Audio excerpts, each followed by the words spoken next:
thought what I would do is do a very conversational, almost a kind of a ripple of language through some works and kind of dip into more studio level of activity and just kind of give an insight of the underlayers of some of the works in emergence. What I have here is a sieve, which is titled Sieve, with points of decision in redistribution. In some ways, I find myself kind of gathering intention around realities of objects in space. And I rather like the idea that everything is a collision of decisions, and that those decisions are sort of distributing themselves in space. I think as well that this piece only brought things so far for me. I was interested in the circular elements I had here, and I began to think of them then as, if you like, sort of generative points that I could use, whereas they're sort of framed within the structure there. When it came to working with a matter of fact, I used those elements as a sort of generative point. The ambition here was to kind of enclose space and to evolve a kind of free drawing, which became much more sort of kind of a collection of imperfect geometries, really. All the measurements are measured by eye, but nevertheless, the points allows the line to potentially spin in any direction. And this kind of played into an interest I have in the propagative power of an object to unlock itself in space. And that's just showing the factory floor there, where I have drawn out on the floor.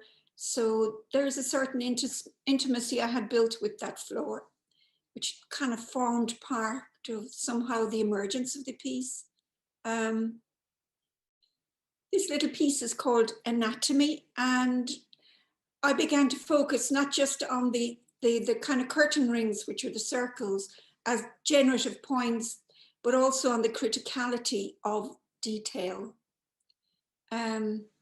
So I sort of evolved this particular fixture, which are sort of discarded punches from steel sheet, and it was important to me that they were discarded, because I loved being able to gather them again into a higher level of activity.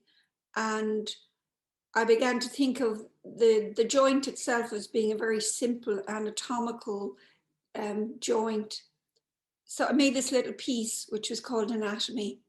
And I think in some ways it speaks to a little bit of the amalgam of the body and other structures. We're not dissimilar. I'll see if I can't. Yeah.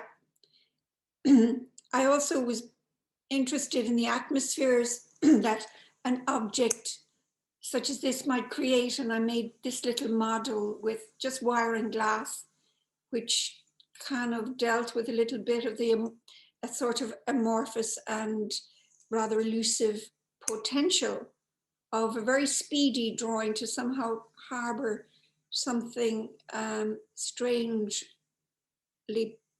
like the spent structure of something human. So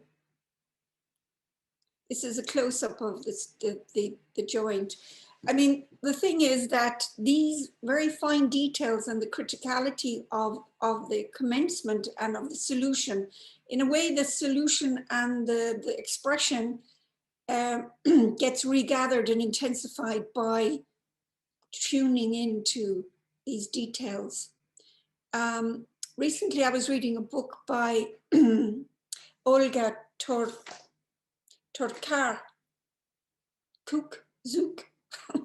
It's CZUK, tube, I'm not sure.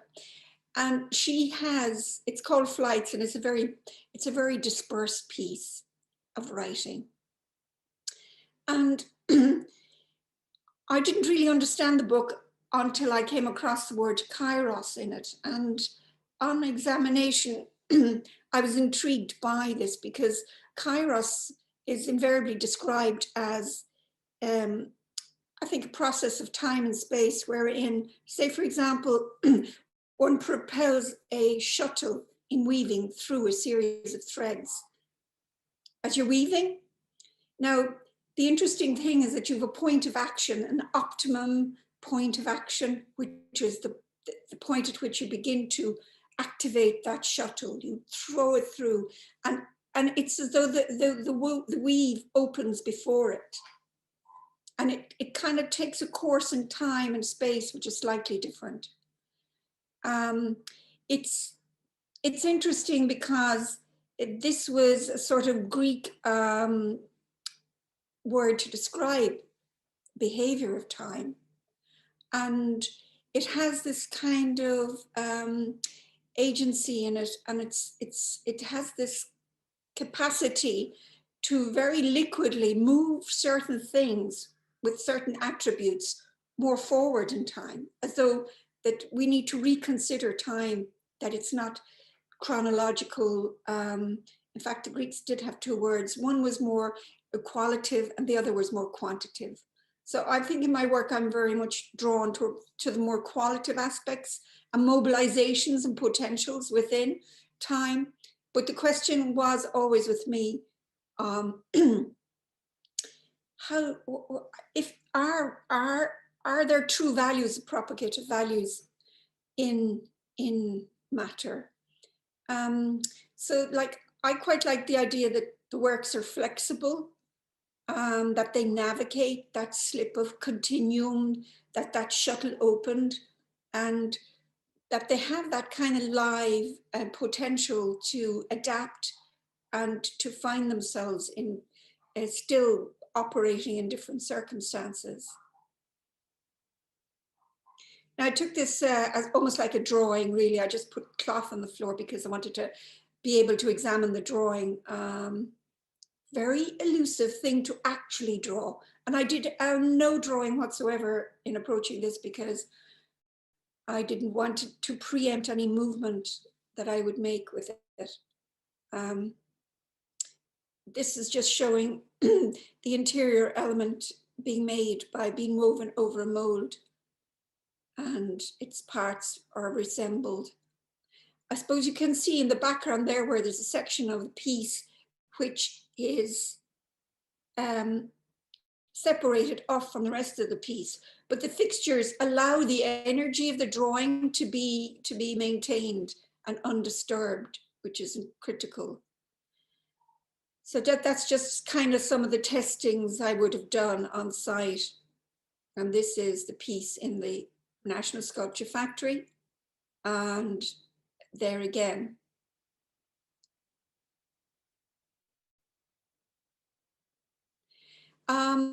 I'm interested in this kind of idea of objects finding that kind of oscillation or mobility in time and space. And I think that in some ways they find different coherences and they activate different details. Like, for example, here in the Hulan Foyer, I was delighted to find the floor was also a sort of web of the drawing, and the Corinthian columns with the acanthus leaves folding sort of became activated in the, and interesting that the formality began to become more playful in the expression of the piece.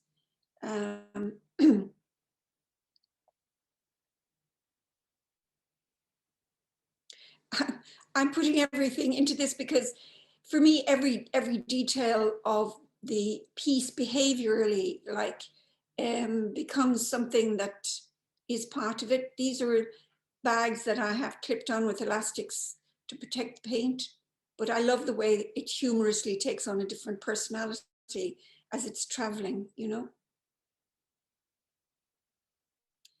I just going to talk very briefly, hopefully, about Without Stilling, which was inspired, the title inspired by Ed's title of his essay, which he has graciously allowed us to print in the upcoming publication, titled To Diagram Without Stilling. And like that really said a lot to me, the idea that form is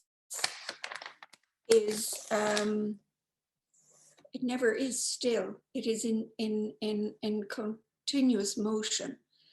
And actually, interestingly enough, that my collaborations and involvements with all the writers in the forthcoming publication has really generated a beautiful kind of bibliography of potential reading, which I have to catch up on.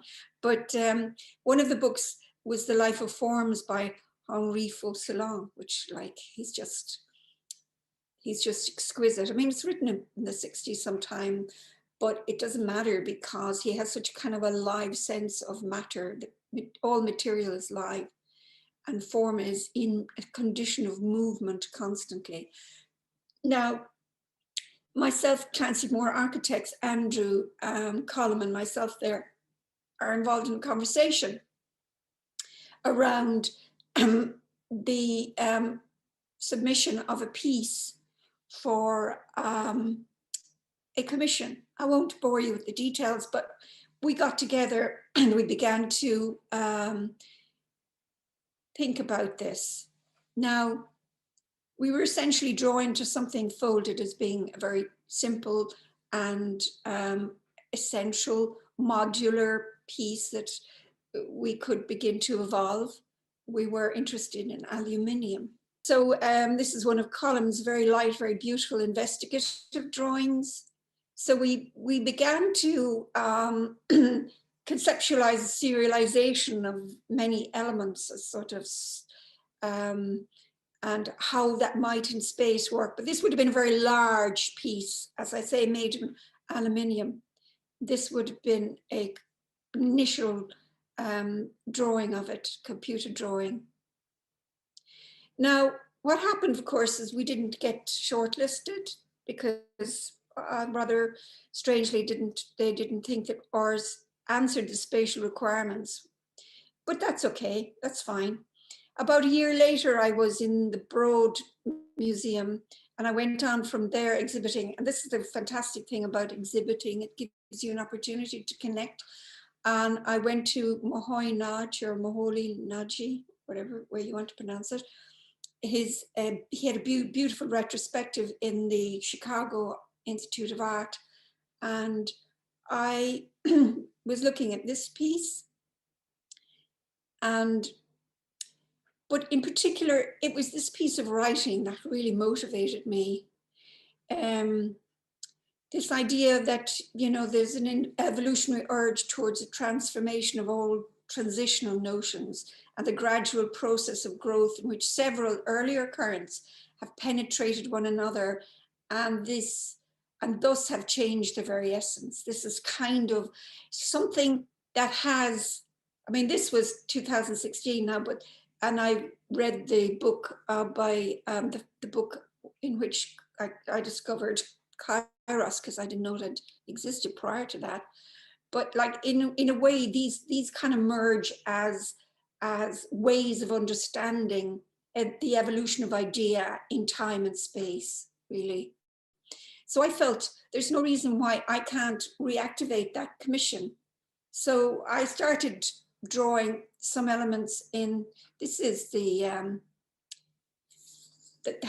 paper for drying your hands that I came across in the Chicago airport because I didn't have any paper, but I was busy resolving and thinking about the piece and I became full of motivation.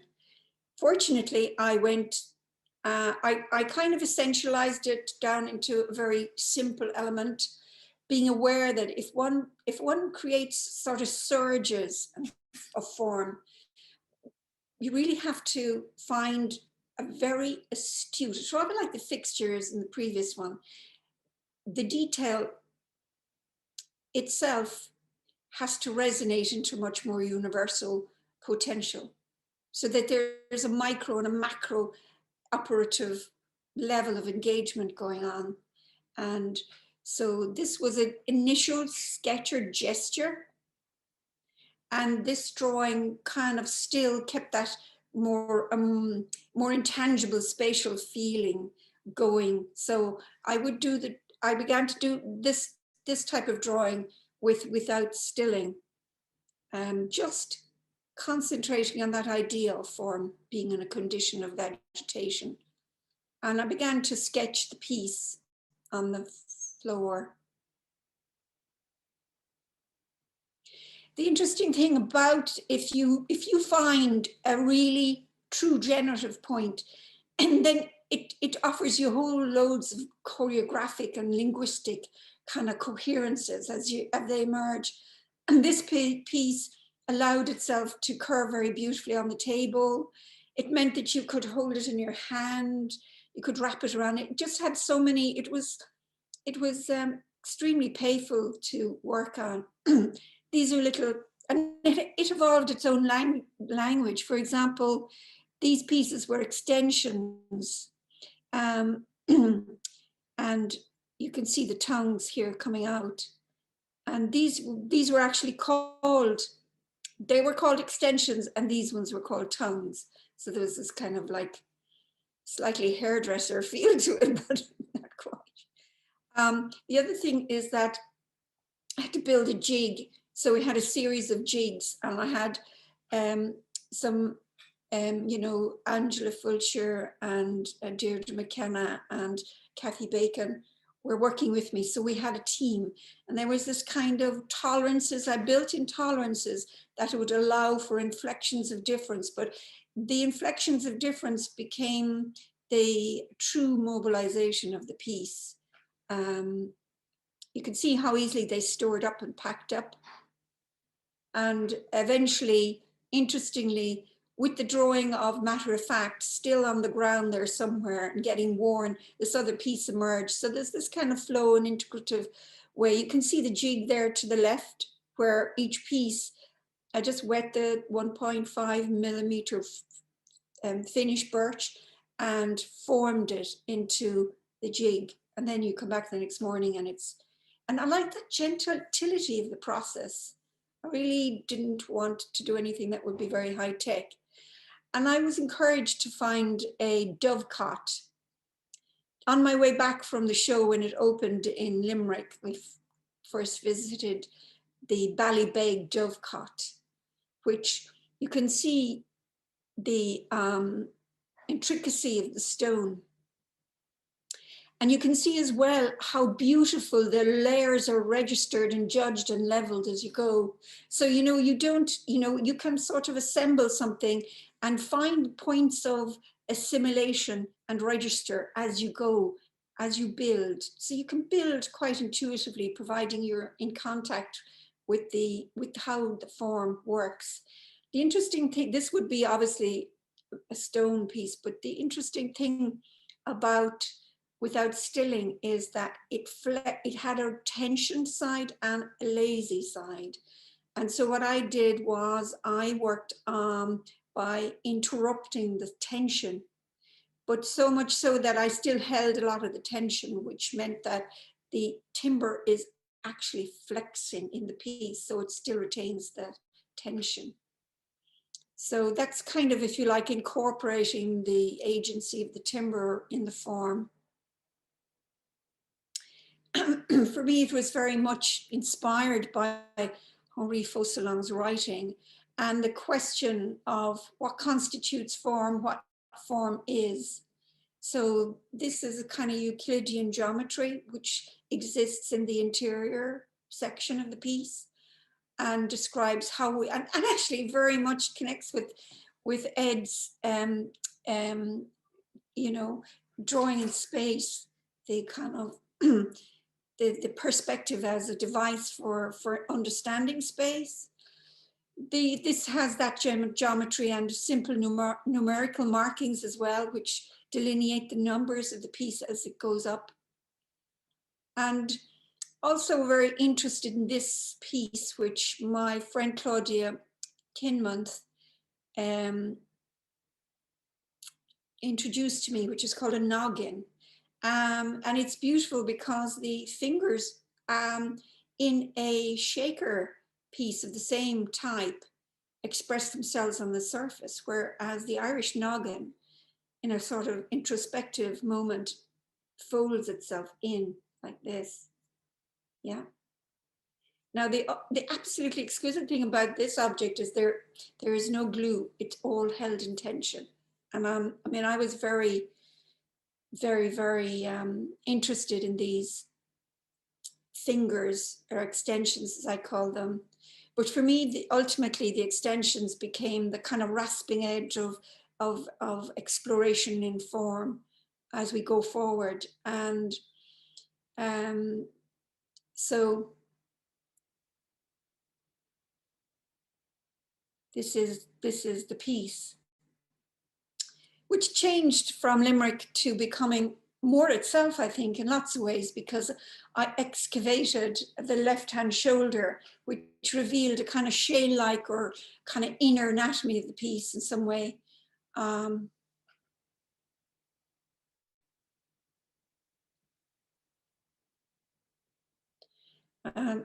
Hulan, I sort of worked on the kind of psychological intensity of rather like a hive of bees or something that, or if you've seen the film, My Octopus Teacher, that kind of confrontation with something intelligent, other than the human mind in some ways, that the pieces can hold a kind of psychic presence of their own. I hovered it as well, as you see there, because its activity had to be detached from normative relationship with gravity. And choreographically, naturally, it behaves itself. It folds right back down into boxes. So I wanted that kind of flexibility in the piece. You know, I wanted it to be able to spring out into itself in flexibility and to return to itself in packing and still be itself in some reduced condition. Now, this is the beginning of The Moon is Falling, and I thought I'd just show you this little piece. A friend of mine in New York gave me a sieve thing, kind of a thing you put over a frying pan to keep the fat from spitting around the place. And I cast this piece, and I began to work on the idea of doing something that would be, the title I was working under at this point was A Landscape of the Mind, that I wanted to find kind of under subconscious layers.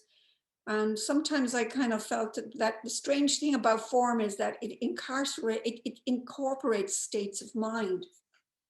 I wanted the landscape of this piece to incorporate a particular state of mind. But of course, I did drawings, which kind of began to develop my ideas around this kind of landscape register. And this one, Ed, is a drawing I did in Docking when I was up visiting you all that time ago. I did some landscape drawings of the countryside in Norwich. And so I began to evolve through drawing. I just show this because I think it shows a little bit of the interrelationship of drawing and of the pieces. At one point, they're really caught in the same kind of web. They're all embroiled together, and eventually, through careful judgment, I kind of disentangle them, you know. So you can see in the center of this that the landscape of those elements is beginning to take form. And then there are the discs which are beginning to emerge in the drawing here, and the base of this piece, which is on the left. I'm reminded of matter actually sometimes in these things, because they're sort of like more like cosmic things that inhabit a different sense of space and time. And I had the fortune of meeting Gordon Matta Clark's his wife, and I spoke to her about Matta and how I kind of felt that he was a very uncomfortable surrealist, and that I felt his work was really about the nature of energy and space, because I loved him as a student, and I still kind of weirdly, when I started doing these drawings, I began to remember that. And she said, yes, that's how he thought of himself and his drawings. And he didn't feel particularly happy being a surrealist. So I think you can follow this sequence here. It's fairly illustrative, and I would have been moving very fast here anyway, Sarah. And there's the final piece, but I want to just show you this, which I think speaks of a certain kind of agency. I found it impossible to locate these pieces by hand. They really needed to kind of be loosened out in time and space, and for their natural formation to become part of how they formed. So I'm finished. Thank you very much.